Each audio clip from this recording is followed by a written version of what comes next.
देख करके बार बार आपको समझाया जाता है, ए भाई चूक मत करो। किसी से वैर थोड़ी है, द्वेष थोड़ी है। कोई संत यदि आपसे बात करता है तो आपके ऊपर कृपा नहीं, क्यों बात करेगा? क्या लेना है? आपको लगता है हमारे द्वारा कुछ चलता है, हम कुछ हैं? नहीं नहीं, भ्रम मत करिए, कोई भ्रम मत करिए। आपके लिए वो आपसे बात करते हैं, आपके कल्याण के लिए आपसे बात करते हैं, आपके कल्याण के लिए वो आपको डांटते हैं, आपके कल्याण के लिए आपको दुलार करते हैं। दोनों बातें समझ लीजिए।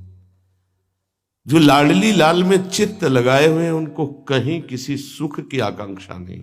सच्चाई से समझ लीजिए। अगर वो सुख का कहीं खेल खेलते तुम्हें नजर आ रहे हैं, वो तुम्हारे लिए, तुम्हें दुलार कर रहे हैं, निकल चलो। तुम्हें डांट रहे हैं, निकल चलो। तुम्हें प्यार कर रहे हैं, निकल चलो। तुम्हारे मन को अपने प्यार में फांस करके श्री जी के चरणों में समर्पित कर देना, यही काम है। ये सब संतों का यही कार्य, तुम्हारे संसार के प्यार में फैले हुए मन को समेटकर अपनी वाणी, अपने प्यार के बल से उसे प्रियालाल के चरणों में समर्पित कर देना। पर आपके अंदर ये चाह हो जाएगी, तभी आप उस प्यार को समेटने में सहयोग दे पाएंगे। मुझे अब इस ब्रह्मा के रचे हुए माया से मुक्त होना है। पर आप तो इन्हीं खिलौनों में राजी हैं, और जब इन खिलौनों से मन को हटाने की बात कही जाती है तो आपको बुरा लगता है। आपसे जिससे कहा जाता है कि अब आप ऐसे रहिए, मनोचिन्हारो नाय, तो आपको लगता है कि हमारे संबंधों में प्रहार कर रहे हैं। तुम्हारे संबंध जितने हैं इनका प्रहार पहले हो चुका है काल के द्वारा, तुम इनको नहीं रोक पाओगे। काल पहले ही काट चुका है सारे संबंध। बस तुम संबंध का राग लेकर के यहां से जाओगे, दुर्गति हो जाएगी। और संबंध को प्रियालाल के चरणों में समर्पित करके जाओगे तो सदगति हो जाएगी, अनुराग हो जाएगा। जो आसक्ति संसार के संबंधों में है, वही आसक्ति जब संत महापुरुषों से हो जाती तो मोक्ष का खुला हुआ द्वार, ये भगवान कपिल देव जी कहते हैं। आप अपना अधिकार अपने में मत रखिए, गुरुजनों को दे दीजिए। अब हमारे जीवन की बागडोर आपके हाथ में है, आप जिस दिशा में चाहें ले चलें। हमारा केवल आपकी आज्ञा पालन करना कर्तव्य। तो कह रहे कदापि चिन्मयादुपरि चेत स्पृहा रोहिणी। यदि तुम्हें इस चेतन अचेतन जगत से मुक्त होने की इच्छा जागृत हो गई है तो पहला, स्नेह का संबंध किसी से मत रखिए। स्नेह का संबंध केवल प्रियालाल से रखिए। वही स्नेह जो माता में, जो पिता में, जो भाई में, जो बंधु में, पत्नी में, पुत्र में, वही स्नेह प्रियालाल को चाहिए। आप और सब कुछ दो, भगवत प्राप्ति नहीं होगी। ये स्नेह दे दो तो भगवत प्राप्ति पक्की हो जाएगी। सबसे स्नेह करो श्यामा श्याम के संबंध से। हमारा स्नेह का संबंध श्यामा श्याम से, श्यामा श्याम के संबंध से स्नेह कोई फर्क नहीं पड़ेगा। पर आपको अभी ये कला नहीं आती है। आप जब तक एक बार समस्त संबंधों के स्नेह को बटोर कर प्रियालाल के चरणों में समर्पित नहीं कर देते, तब तक आपको लगेगा, वाणी से बोलोगे कि सब भगवत भाव से, लेकिन पूरा राग यही है, ये हमारे अमुक है, हमारे अमुक है। इसलिए इस रहस्य को समझो, पहले हटो, फिर जब वो राग अनुराग में बदल जाता है तो फिर पूरे विश्व से प्यार करो, कोई फर्क नहीं पड़ेगा। सब जीवन सो प्रीति रीति निवाहत आपनी, क्योंकि वो रीति जानता है। हमारी रीति श्यामा श्याम के संबंध से ही सबको मानना। एकांत की रति विधान करो, शब्दों को समझिए। एकांत की रति विधान करो, अर्थात हमारे हृदय देश में केवल इष्ट और गुरुदेव के सिवा किसी से प्रीति नहीं। पर बहुत इस बात से हम कमजोर हैं।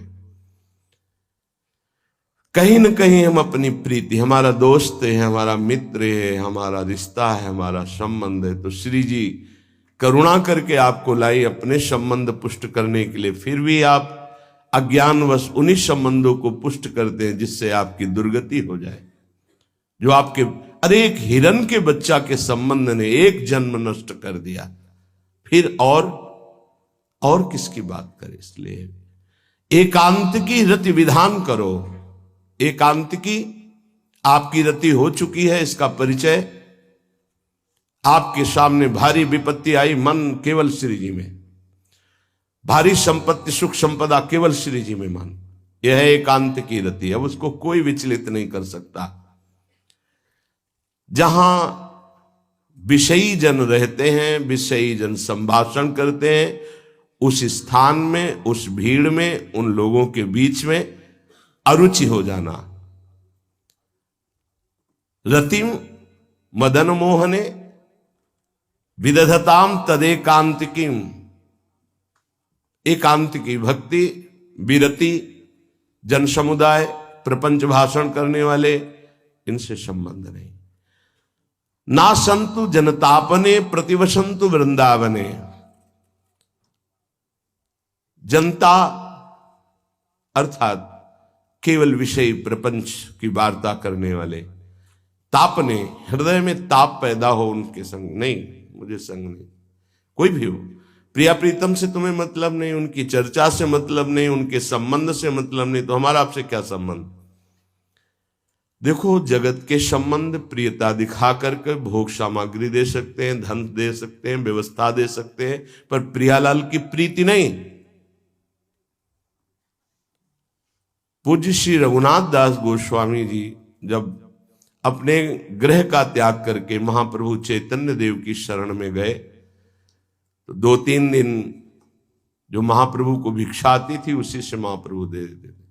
उनको लगा कि नहीं, जीवन जब महाप्रभु को समर्पित है तो हमको जीने का ढंग सीखना चाहिए, कैसे हम विरक्त होकर के जिए। इतने में घर से भेजे हुए बहुत से सेवक, रुपया, सामग्री, रसोईया सब आ गया, क्योंकि बहुत बड़े धनी थे उनके पिताजी, और पिता के भाई दोनों के बीच में एक लाड़िले पुत्र थे पूज्य श्री रघुनाथ दास गोस्वामी, जिनकी समाधि राधा कुंड में विराजमान है। अब सुंदर सुंदर पकवान, भोग सामग्री घर के भेजे हुए रसोइये सब बनाते, प्रभु को भोग लगता, महाप्रभु चैतन्य देव को भी। और फिर विचार किया, क्या ये माता पिता के द्वारा दी हुई सुविधा वैराग्य में कलंक नहीं है। मेरा जीवन प्रभु के लिए, क्या मैं प्रभु आश्रित नहीं जी सकता। जब विरक्त हो गया तो माता पिता के द्वारा दी हुई भोग सामग्री से जीना निषेध है। प्रवृत्ति और निवृत्ति 2 मार्ग हैं। प्रवृत्ति मार्ग में स्वयं अधिकार हो जाता है पुत्र और पुत्री का माता पिता की संपत्ति पर, निवृत्ति मार्ग में नहीं, स्वीकृत नहीं है। निवृत्ति मार्ग में स्वीकृत नहीं। जिसने इस स्वीकृति को स्वीकार किया वो कच्चा ही बना रहता है पूरे जीवन, पक्का वो कच्चा बना रहता है। ये दृढ़ बात समझ लीजिए। आज तक इतिहास है विरक्तों का। निवृत्ति मार्ग पर अगर वैराग्य ले लिया तो माता पिता के द्वारा उसका भरण पोषण कभी नहीं हुआ। आप पढ़ करके देख लीजिए, चाहे कोई भी हो, किसी भी मार्ग का हो। जब रत्नावती जी ने, उनके लिए चिट्ठी आई, पुत्र ने भेजा कि पिता ने सभा में मुंडी का पुत्र कह के कहा, मतलब सन्यासिनी का पुत्र कह के, माता हमारी इस नाम की रक्षा करना। ये हुई चिट्ठी पढ़ी तो महल छोड़ दिया उसी समय, और नाई को बुलवाया, अपने जो राजरानी के बाल थे उतरवा दिया, और संत सभा में बैठ गए। आज से कहा राज अन्न का त्याग। अब ग्राम नगर के द्वारा दी हुई भिक्षा के द्वारा भरण पोषण होगा, इस राजा के द्वारा दिए हुए नहीं। और पति थे माधव सिंह। जब ये बात सुनी तो उनको भयंकर क्रोध हुआ। मेरे सामने मेरी पत्नी, मेरा इस तरह का अपमान, मारने का प्रयास किया, निष्फल है। अंततो गत्वा, चरणों में हाथ रख के माथा रखा है, पढ़ के चरित्र देख लेना। नहीं इनके महल में रहूंगी, नहीं इनका भोजन पाऊंगी। विरक्त होकर के माता पिता के द्वारा भरण पोषण होना, एक बार एक भिक्षा के लिए तो अनुमति है। अगर विरक्त हो गया है, एक भिक्षा अगर माता पिता करा दे तो वो स्वीकृत है, इसके अलावा नहीं। आप चरित्रों को पढ़ के दे, सिद्धांत से नहीं चलोगे तो 4 दिन बाद फिर उसी में आ जाओगे। जब हम विरक्त हो गए, पूरे विश्व का भरण पोषण प्रभु करते, तो मेरा नहीं करेंगे क्या? आज अगर कोई जुड़ा है तो वैराग्य और भगवत प्राप्ति के लिए जुड़ा है। हमारा संबंध संसारिक नहीं, भागवतिक। जिस मार्ग में हम हैं उस मार्ग में। रघुनाथ दास गोस्वामी को 2-4 दिन हुए, फिर अंदर आग लग गई। नहीं, पिता के द्वारा दिए हुए वैभव को नहीं भोगना, वापस। अब कैसे जिए? तो जहां सिंहपौर पर जगन्नाथ जी के सब भिक्षुक खड़े होते थे, उन्हीं के बीच में खड़े हो गए। अब जो बांटते हैं तो उनका स्वभाव है लेने वालों का दौड़ दौड़ कर आगे लेना। कभी कभी मिलता, उनको शांत खड़े रहते तो पा लेते, नहीं मिलता प्रसाद तो भूखे रह जाते। फिर विचार किया, इसमें खड़े होकर के भी एक वृत्ति बनी रहती कि आने वाला देगा, ये भी ठीक नहीं। एक जगह अन्न क्षेत्र में अन्न बंटता था, वहां से जाके लाने लगे। फिर विचार किया, विवेक धैर्य नहीं लेने देता। यार हम यहां कोई सेवा तो करते नहीं, क्योंकि भरपेट अन्न पाने का जिस क्षेत्र में अधिकार है तो वहां सेवा करना जरूरी। चाहे पोछा लगा दो, चाहे पत्तल फेंक दो, कोई सेवा वहां करनी चाहिए, तभी आपका वैराग्य सुरक्षित रहेगा, नहीं तो फिर ठीक नहीं है। वहां अन्य क्षेत्र में भी छोड़ दिया भोजन लेना।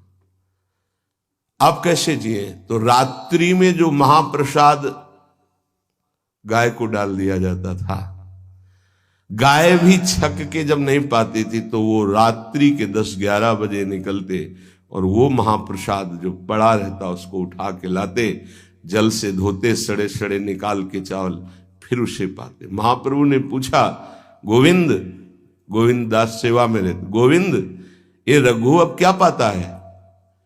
बोले प्रभु बहुत वैराग्य से रह रहे। बताया तो उनका, अच्छा ऐसा अमृत अकेले अकेले पाता है, हमको कभी निमंत्रण नहीं दिया, अब हम चुपके से छीन के पाएंगे। महाप्रभु चले रात्रि के जब वो कटोरे पे इतने से चावल सही निकाल कर पानने में लगे थे, पीछे से महाप्रभु गए, से लिया।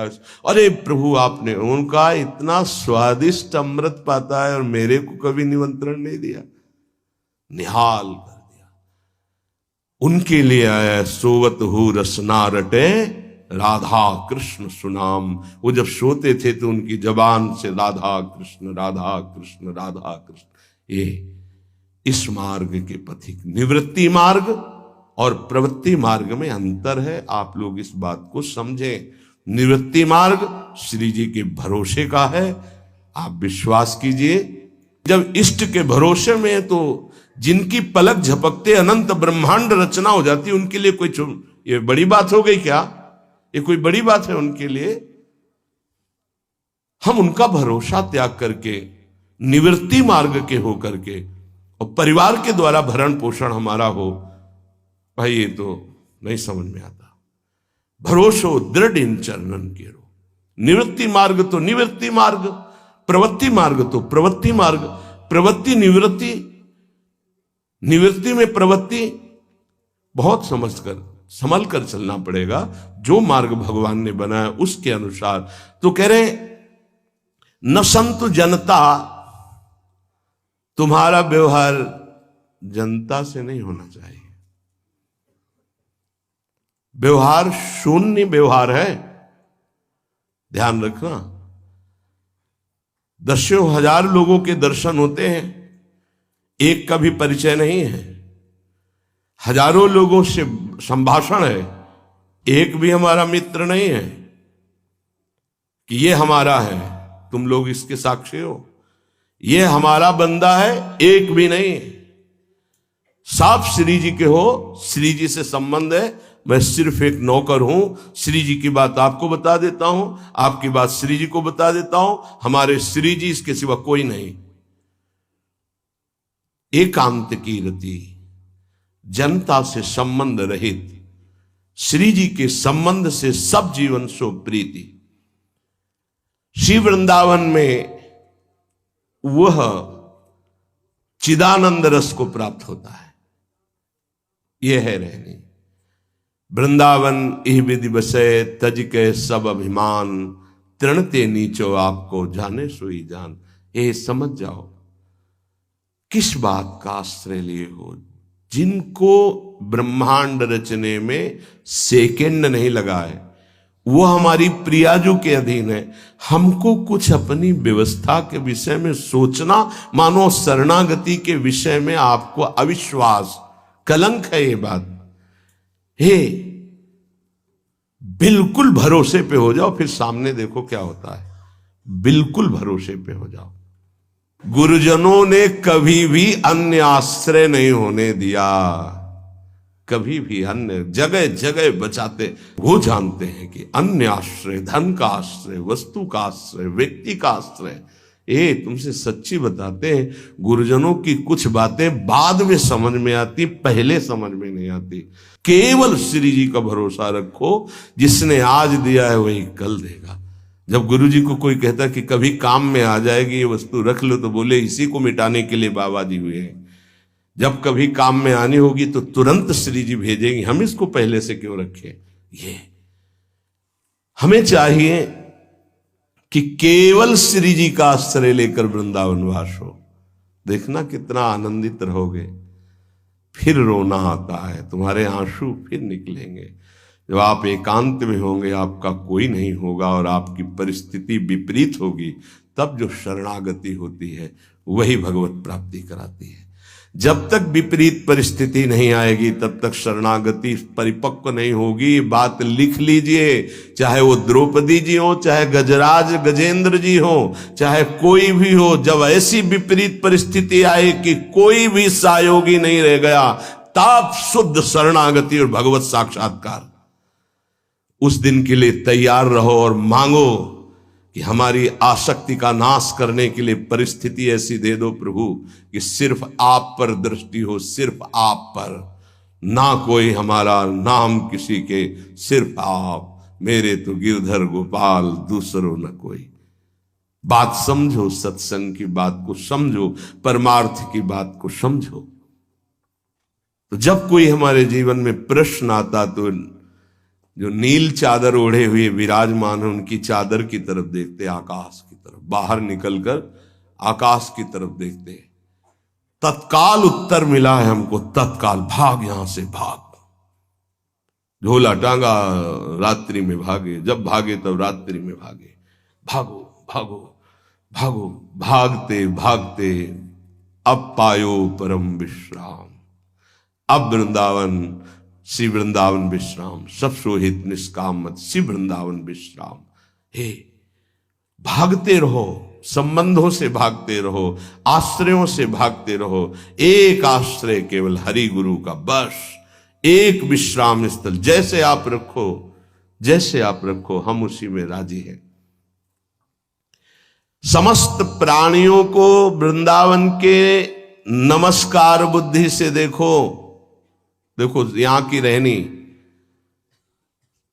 वृंदावनी विधि बसे तज के सब अभिमान, तृणते नीचो आपको जाने सोई जान। तृण से नीच अपने को जो जानता है सबको नमस्कार करेगा। और सच्चाई में देखो तो ऐसा ही है, कुछ नहीं है। कोरा अहंकार केवल है। क्या है हमारे अंदर? कुछ नहीं। अगर गुरु कृपा न हो, प्रियालाल की कृपा न हो, तो कुछ नहीं। हाथ उठा के कहते हैं कोई बल नहीं है। बल है तो वो है, नहीं तो वो नहीं, तो कुछ बल नहीं। क्या बल है? आप देखो, अंदर से देख लो बैठ के, तुम्हारे अंदर क्या बल है। फिसल कर गड्ढे में गिरने का तो बल है, लेकिन गड्ढे से निकलने का बल तो नहीं है। फिसलने में क्या बल? फिसल कर गिरने का तो है, लेकिन गिर के संभलने का बल, ये केवल गुरु का बल है, ये केवल इष्ट का बल है। इसलिए श्री धाम वृंदावन का आश्रय और वास स्वीकार करो। सबसे छोटा अपने को समझो, समस्त प्राणियों को नमस्कार करो। क्यों? क्योंकि कहीं कोई वृंदावन में किसी का अपराध न बन जाए। नमंतु ननु जंतु कानिह नमंतु रस्तु क्वचित। कहीं ऐसा ना हो जाए यहां किसी भी जंतु का, किसी भी जीव का, किसी भी शरीरधारी का अपराध न बन जाए। अगर वृंदावन में कोई अपराध ना बनने पावे और सबको हम नमस्कार करके रहें और श्री जी का केवल भरोसा रहे, तो आप चमत्कार देख लेंगे, अध्यात्म आपके अंदर प्रकाशित हो जाएगा। जैसे जैसे अध्यात्म प्रकाशित होता है वैसे वैसे शांत होता चला जाता है, मन शांत होता चला जाता है, कोई वासना हृदय में नहीं रहती। पूज्यपाद श्री उड़िया बाबा जी महाराज से प्रश्न किया, पीछे वर्णन किया गया था कि बड़े बड़े महापुरुषों की ये लोग निंदा क्यों करने लगते हैं, क्यों द्वेष करने लगते हैं? वो तो किसी से द्वेष नहीं करते। जितने महापुरुष हुए उनकी निंदा हुई है, वर्तमान में जितने हैं तो आप देख लो सैकड़ों अगर नमस्कार करने वाले तो कुछ निंदक आपको मिलेंगे। ऐसा क्यों होता है? क्योंकि संत तो किसी से द्वेष नहीं करते, द्रोह तो उनके हृदय में होता नहीं, अद्वेष्टा सर्वभूतानाम। फिर ये क्यों होता है, निंदा क्यों करते हैं? तो कहते भगवान की दो शक्तियां हैं, एक है माया और एक है प्रेम भक्ति। जो प्रेम भक्ति से विमुख उनके हृदय में माया शक्ति का प्रभाव रहता है, यद्यपि उनका द्वेष भी इसी से होता है। उनकी महानता देख करके वो वहां चल तो सकते नहीं, तो उनका द्वेष बन जाता है। महानता देख करके उसमें चल नहीं पाएंगे। जैसे कहावत में आता है कि एक अंगूर को बहुत कोशिश की पाने की, जब नहीं मिले तो कहा खट्टे हैं, प्रयास किया लेकिन नहीं मिला। तो उनका प्रयास माया जनित है, तो प्रेम या भक्ति या सद्गुण या भगवद आश्रय नहीं धारण कर पाते, तो उनको द्रोह हो जाता है संतों से। अब नरसिंह मेहता जी का चरित्र देखिए, बड़े बड़े भक्तों का, उन्हीं के गांव के लोग, उन्हीं के घर के परिवार के जनों ने ही द्रोह पैदा कर दिया। द्वेष, निंदा, मारने की चेष्टा, अपमान, ऐसे। अच्छा सोचो, उड़िया बाबा जैसे महापुरुष से क्या कभी ऐसा हो सकता है कि उनके मारने के लिए आदमी लगा दे? विचार करके देखो। पैसा देकर भेजा गया था कि सत्संग में जाके नाक काट लो। वो आदमी चुपचाप चाकू लेकर के आया और प्रणाम के बहाने तो संतों के सामने कौन रोकता, तत्काल चाकू निकाली और जे भी मारा तो हाथ पकड़ते पकड़ते चावल भर नाक में चल, मतलब थोड़ा सा ऐसे खून निकलने लगा। ऐसे बाबा ने रोका, पकड़ा और गुफा में ले गए। आज भी गुफा नीचे जो बनी हुई, बैठे और गरम दूध चीनी डाल के मंगवाया, पिलाया और कहा धैर्य धारण करो, बिल्कुल डरो मत, तुम्हें कोई नहीं मारेगा, तुमने ऐसा क्यों किया? तो रो पड़ा संत कृपा देख के और कहा बाबा मुझे इतने 1000 रुपए देने की बात कही गई थी कि बाबा मैं गरीब आदमी हूं, पैसे के लोभ से बुद्धि मारी गई। उन्होंने कहा बस तुम ऐसे नाक में चाकू मार देना। ऐसा बाबा ने कहा कोई बात नहीं। कहां से आए हो? बोले हाथरस के हैं। बाबा ने ये नहीं पूछा कि किसने भेजा है। चतुरता इस बात की कि सब शिष्य थे, अगर ये पता चल जाए कि किसने, तो उससे द्रोह हो जाएगा ना, बस इतना पूछा था क्यों तुमने ऐसा किया? तो बोले मुझे पैसा दे। ये नहीं पूछा किसने किया, क्योंकि उससे द्वेष हो जाएगा। अपने शिष्यों से कहा शपथ है हमारी, इसे डांटना भी नहीं और हाथरस की बस में सुरक्षित बैठाल करके आओ, चलो जाओ। बोलो ऐसे महापुरुष को फिर बाद में लीला, द्वेष की हद हो गई, संसार द्वेष की सूली पे चढ़ा दिया, जहर पिला दिया। मेरा जी को जहर पिला दिया, प्रहलाद जी को क्या? क्यों ऐसा करते हैं लोग? बोले माया से आसक्त चित्त वाले जब भक्त को देखते तो उनके अंदर गाली देने का मन होता है, जलन पैदा होती, स्वभाव ऐसा स्वाभाविक है। उनके हृदय में इतना द्वेष पैदा होता है कि वो दुष्ट हृदय कैसे इनकी हानि हो, बस ये सोचते हैं कैसे इनकी। बड़ा विचित्र खेल है। इस संतों के साथ क्यों? पलटू बाबा को अयोध्या में झोपड़ी में ही आग लगा दी आसपास से। ऐसा ऐसा क्यों होता है? तो बोली माया शक्ति कि जिसके हृदय में माया का प्रभाव, मलिन हृदय होता है, वो संतों से स्वाभाविक द्वेष करते हैं, जो कि द्वेष के पात्र नहीं है। वो किसी से वो द्वेष नहीं करते। एक संत आप चरित्र उठा करके देखो, संतों से द्वेष करने वाले प्रत्येक महापुरुष के जीवन में देखा गया कि द्वेष करने वाले, और कोई कोई तो उन्हीं के पार्षदों के रूप में द्वेष करने लगे, उन्हीं के पार्षद बनकर उनकी खिलाफत करने लगे और उन्हीं के पार्षदों के द्वारा उनको सूली पर चढ़ाया गया। बड़ा विचित्र माया का खेल है। इसी से वो भक्तों की निंदा करते हैं और भक्तों से द्रोह करके अपना सर्वनाश कर लेते हैं। तो क्या इससे बचा जा सकता है? यदि भगवान का नाम जप करने लगे, भगवान का आश्रय ले ले, तो दृष्टि बदल जाएगी। आप देख लेना, दृष्टि बदल जाएगी। नाम जापक सहृदय होता है, वो घोर पापी पर भी प्यार करता है। लोग समझते नहीं उनके हृदय को। घोर पापी को भी वो प्यार करके भगवान से मिलाना चाहते हैं। यदि आप नाम जप करते हैं तो आप बच सकते हैं, नहीं संत द्रोह की वृत्ति अंदर पैदा हो जाएगी। ये माया है। ये जहां किसी महापुरुष का यश सुन तो वही निंदा शुरू कर देता है, क्योंकि माया उसका पतन